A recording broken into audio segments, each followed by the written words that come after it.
Subay sa nasinating Christmas rush ug ang paghuot sa dagan sa trapiko sa iranta ang pahimangno sa taga City of Talisay Traffic Operations and Development Authority sa mga motorista. Ang report ni Femari Dumabo. Pabalik-balik ang panawagan sa City Toda sa mga motorista nga mag-amping sa kalsada. Kininunod sa padayong disgrasya sa kalsada nga nahulikam sa Talisay City Command Center. Lakip na niini ang duha ka insidente nitong miaging semana. Ang hinungdan, beating the red light. Sama nila niining nahitabo sa usa ka nagmotorsiklo nga nagsubay sa Cebu South Coastal Road. Makita sa kuha sa CCTV nga hapsay ra ang dagan sa mga sakyanan diha sa may Oldog northbound. Nihunong ang blue nga sakyanan kay naka-stop signal na. Ang nagsunod ini nga motorsiklo nga kusog nakapadagan ang nibangga sa likod. Tungod sa impact, natumba ang motorsiklo uban ang driver.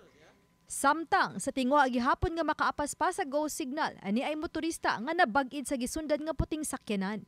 Matod sa City Toda, nagtuo ang motorista nga moapa sa go signal ang gisundan nga puting auto.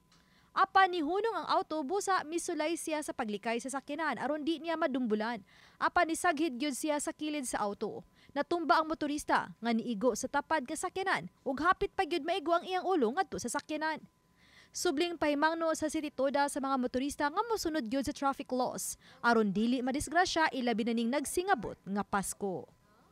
Oba ni Cleofer Lumayag, Femari Dumabok. Balitang Bisdak.